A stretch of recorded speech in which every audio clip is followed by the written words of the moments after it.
Hello प्रिय भक्तों, आप सभी का स्वागत है मेरे गिनी धार्मिक ज्ञान चैनल में। तो आज मैं बताने वाली हूँ ज्येष्ठ मास व्रत के बारे में। ये व्रत क्यों रखा जाता है, इसके लाभ क्या क्या हैं और इसकी विधि क्या है, और इसकी कथा सुनाने वाली हूँ। जो भक्त भी इस कथा को सच्चे मन से सुनेगा, उसकी हर मनोकामना पूरी होगी। ज्येष्ठ मास व्रत हिंदू धर्म में बहुत ही महत्वपूर्ण माना जाता है। खासकर गर्मी के इस महीने में संयम, दान और भक्ति का विशेष महत्व होता है। ज्येष्ठ मास व्रत क्यों रखा जाता है? ज्येष्ठ मास मई जून साल का सबसे गर्म समय होता है। इस समय व्रत रखने का उद्देश्य है शरीर और मन को संयम में रखना, पापों से मुक्ति पाना, भगवान की कृपा प्राप्त करना, तप और दान के द्वारा आध्यात्मिक उन्नति करना। धार्मिक मान्यता है कि इस महीने में किए गए व्रत और दान का फल कई गुना अधिक मिलता है। इस व्रत के लाभ क्या क्या हैं? इस व्रत को रखने से कई धार्मिक और मानसिक लाभ मिलते हैं, जैसे पापों का नाश और पुण्य की प्राप्ति, घर में सुख शांति और समृद्धि आती है, स्वास्थ्य लाभ, शरीर में संतुलन बना रहता है, वैवाहिक जीवन सुखमय होता है। खासकर वट सावित्री व्रत से भगवान की कृपा और मनोकामनाएं पूरी होती हैं। व्रत की सामान्य विधि है, सुबह जल्दी उठकर स्नान करें, व्रत का संकल्प लें, भगवान विष्णु और सूर्यदेव को जल अर्पित करें, फलाहार या निर्जला व्रत रखें, गरीबों को जल फल अन्नदान करें, भगवान का ध्यान और कथा सुनें। ज्येष्ठ मास में पानी का दान, जल दान बहुत पुण्यदायी माना जाता है, क्योंकि यह एक सबसे गर्म समय होता है। प्यासे को पानी पिलाना सबसे बड़ा धर्म माना गया है। ज्येष्ठ मास व्रत कथा।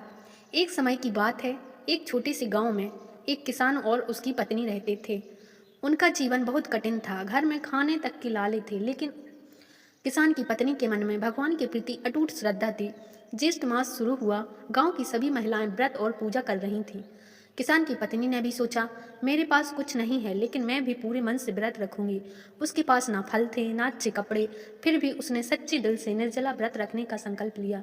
तेज गर्मी थी, सूरज आग बरसा रहा था, प्यास से उसका गला सूख रहा था, लेकिन उसने हार नहीं मानी। और उस गांव में पानी की बहुत तंगी थी, बहुत दूर से पानी लाना पड़ता था। उसके घर में खाने के लिए कुछ भी नहीं था।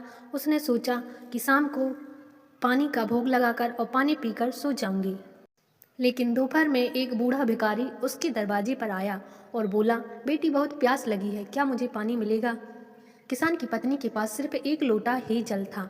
वह खुद भी बहुत प्यास से लख रही थी।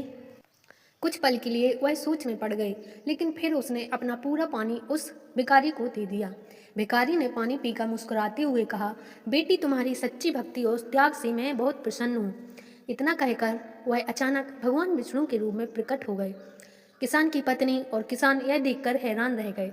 वह उनके चरणों में गिर पड़े और भगवान बोले, तुमने अपने कष्ट भूलकर दूसरों की मदद की है, इसलिए आज से तुम्हारे सारे दुख दूर होंगे। उस दिन के बाद किसान और किसान की पत्नी के जीवन में खुशियां ही खुशियां आ गईं, गरीबी दूर हो गई और उसका घर सुख समृद्धि से भर गया। हे प्रभु, जो भी आपके व्रत को सच्चे मन से और सच्ची श्रद्धा से करे, उसकी झोली हमेशा हमेशा के लिए भर देना, कभी भी उसे दुखी मत रहने देना। आप अपनी कृपा हमेशा बनाए रखना। हे मेरे प्रिय दोस्तों, यदि आपको ऐसी ही कथाएं से रिलेटेड वीडियो अच्छी लगती हैं तो हमारे चैनल को सब्सक्राइब करें, वीडियो को लाइक करें और शेयर करें।